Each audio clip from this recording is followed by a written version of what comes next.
The traditional business model for video games involves a game development company producing IP in the form of a video game which is then sold to a customer.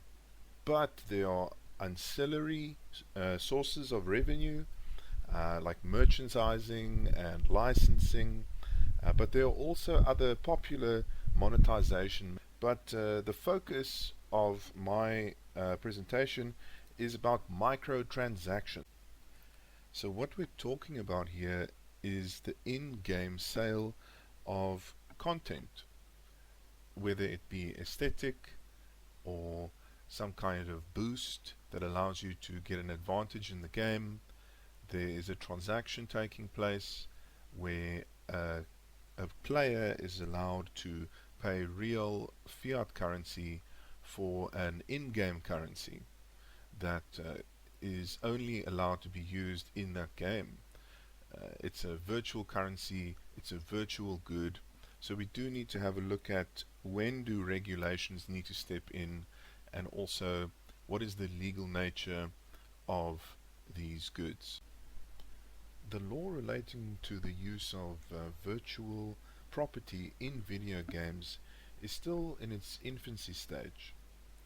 In fact, there are still qualms about whether or not cyber law is a worthwhile field of study for legal practitioners, and in the digital age that's becoming increasingly more important.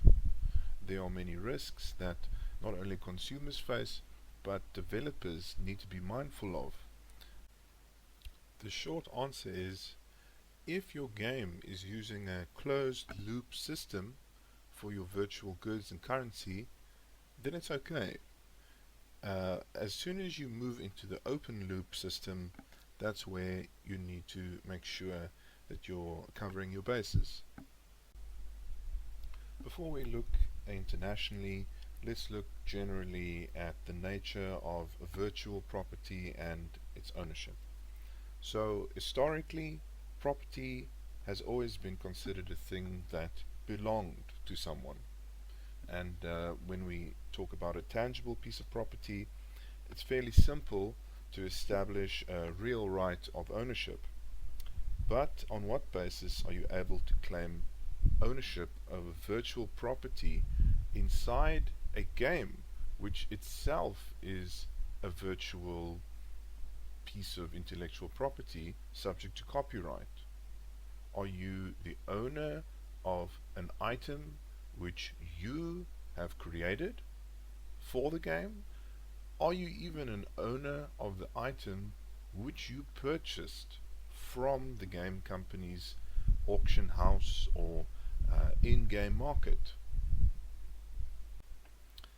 So, who actually owns that virtual item? Is it yours? Can you leave it in a will as an asset? Publishers will often offer virtual items for in-game use. And when I'm talking about in-game use, of course I'm talking about licensing. So these items can be purchased or they can be earned through playing, but it doesn't matter how this good was transferred. It will still be classified as a sale. And this also applies when we're talking about the first sale doctrine, which involves you reselling this item. So the games that include the virtual items and the publishers of these games, they usually take this position that the games cannot be owned by their users. And ultimately, the end user license agreements, the EULAS often referred to, are very well crafted. And you'll find that these are click wrap agreements where you will agree to the terms and be bound.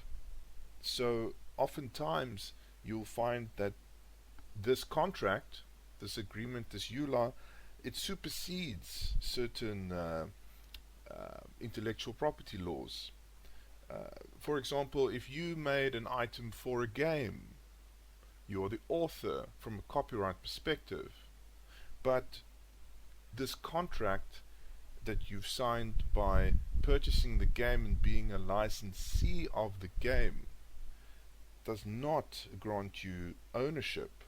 So this is ultimately the deciding factor. It's a limited license, and you're allowed to access it as a feature of the game. You must remember that these items, while they may have even sentimental value to certain players, and I'll give you an example of Second Life in a moment, ultimately these are just code-based items that are indistinguishable from the game itself. So are you trying to say that this item has somehow become distinctive enough to warrant copyright protection in and of itself? Is there some hope then that we will one day be able to distinguish an in-game item from the game itself, much like a fictional cartoon character can be distinguished from the cartoon's setting? Oliver Herzfeld, an American legal practitioner, is of the opinion that it's either that these virtual goods have no legal ownership, that they are ultimately owned by the companies that provide them and license them for use to their users, and alternatively that these can be deemed as personal property, which is any non-real estate or immovable property. What do you think about that? Maybe that is the solution. But on what basis are you able to argue that it is property? The basis for Oliver Herzfeld's opinions lie in two old cases. One English case that had to do with the ownership rights of a wife who was waiting for her husband to return from the war. Their relationship had broken down, and she had continued paying and was therefore bound by the bank, but she did not own the property, that she had some kind of interest in that. So the court did actually ask whether or not she had an interest, and if that can be admitted into a category of property or affecting property. So they decided that there were three criteria that need to be met for property to be deemed as such. Firstly, it must be definable. Secondly, identifiable by third parties, and capable in its nature of assumption by third parties, and it must have some degree of permanence. So you can ask yourself, does this meet the same criteria? Can we equate that? Can we compare that to video game virtual goods? Another case of Halwood Corporation versus Commission of Stamp Duty, very old case, asked this question, what is property? And they argued that you must look at the commercial value. So this is the commercial test that is applied. Is it a valuable right? One would argue it is. There are many game companies that sell their property in the game for very high prices. There are even certain games in Korea like MapleStory that players have admitted they've poured their life savings into, similar to how they would be playing the stock market. They play the auction house of the game, and if that game had to fold, they would go broke. So, to clarify, you can't own these items because we're not sure yet if they are property. It's arguable that they are, based on certain interpretations of case law and legislation and directives, and you would have to consult international law, look at the EU perspectives, We will have to have a look at a case study as well that affects this question. But as it stands now, the EULAS regulate the situation. We know that it's a licensing agreement that you may use, but you do not own. But it's kind of strange that from a legal perspective you cannot own it, but from um, the company's sort of trying to cover their bases from an intellectual property perspective, they're saying you do not own it, you have no interest in that property. So, like I said, it is a click-wrap agreement as well, and there are certain situations where you might say this is unfair, but at the moment you are paying for the right to use it and to say that it is yours. Now we also have to look at the effect of the influence of the open loop system. We already touched on the difference between the two. Now you know that in a closed loop system you're not going to use that currency anywhere else. You can only use it in a single location in the game, so it is not a medium of exchange, and it is possible for people to use the in-game currency, and not just the currency, but to trade items that have been established as a certain value for other items. A good example would be the Pudge hook from Dota 2. It's a sort of the currency, it exists in the form of items, and so when we look at the open system, it becomes a lot more unclear, ambiguous.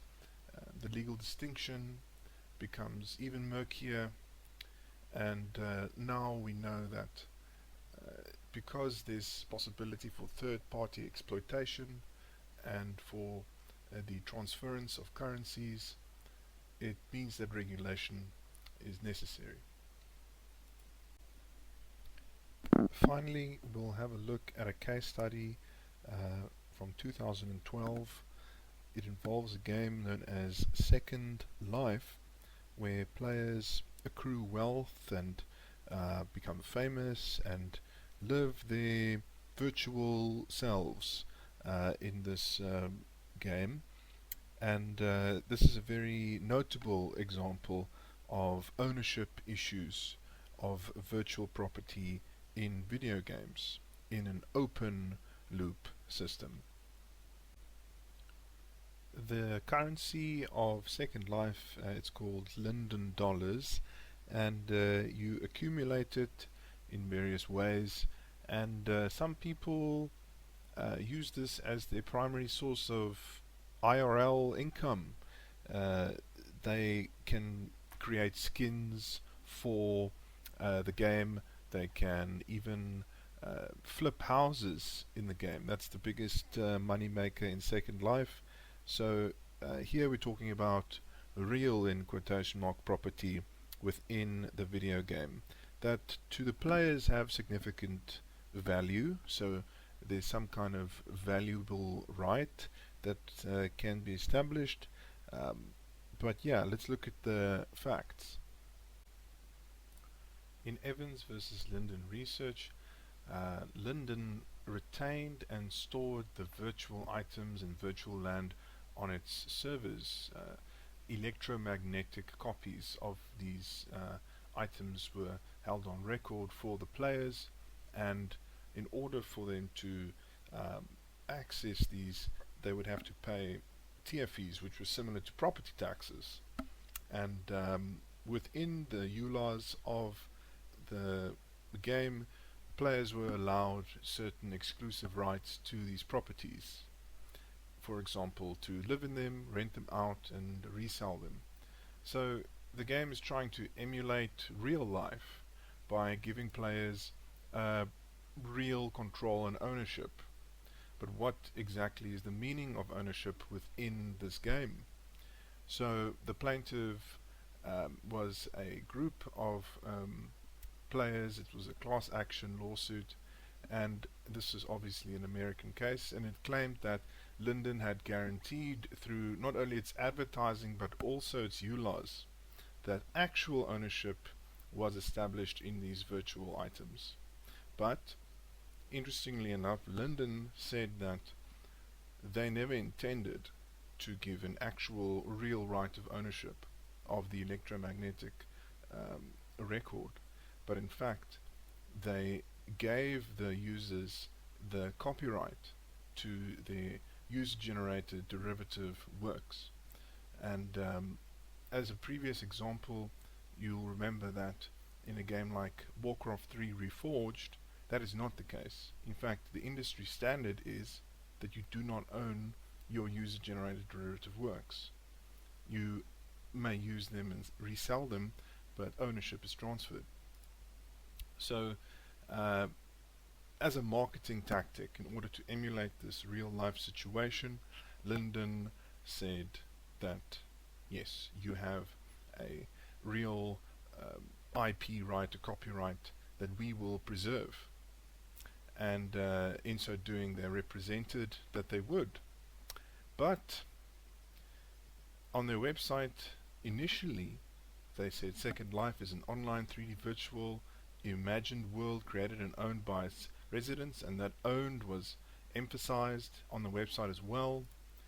And after a 2007 case where there was an issue of virtual property that had allegedly been confiscated, they changed that little blurb on the website to no longer reflect the word owned. So this was the start of Linden changing their terms of service, and finally in 2010 in March, Linden removed that and changed the TOS so that you no longer had the copyright. They went back on their advertising and they changed it, and ownership rights were now basically virtual land is in-world space that we license. So coming back, it's essentially we're now giving you the right to say it's yours. You no longer have that copyright. And so players had to click accept. There was an update to the TOS, and if they didn't agree, well, they could no longer access their virtual land and items that they paid real money for. So obviously this created the situation of why are you entitled to do this if I own this virtual property? And the parties obviously had a very different understanding of what ownership of the virtual property meant. Initially Linden wanted to be different from other game companies. They really wanted their players to feel like they made something that they own in a semi-real virtual environment. But it seems like these plaintiffs argued that they actually gained a real right of ownership of these virtual items that existed in cyberspace. And cyberspace, an abstract term, but basically they argued that they were entitled to control that electromagnetic record of the virtual goods and resell them. And any TOS that said otherwise would be contrary to their right. And what's interesting here is that the basis of their argument was that these virtual goods had a separate existence from the game's underlying code. So here it's interesting because they created something that was a user-generated derivative work. They didn't rely on the IP rights argument though. Had they said that our works were distinctive enough and original enough to warrant copyright protection, maybe that would have been a stronger argument. But at the end of the day, after 2 years of spirited litigation, the case was settled, and it's interesting to see what the settlement agreement read finally, and coming back to that commercial value test of when is something property. Here this is clear authority that the courts have recognized that virtual goods have a commercial value, and they awarded an amount to the players. Linden had to pay an administration fee and some kind of setup fee as well, because there was an initial buy-in and amount that they had to use to invest to create the property and so on. So thank you very much for listening to my presentation, and you can see the bibliography at the end.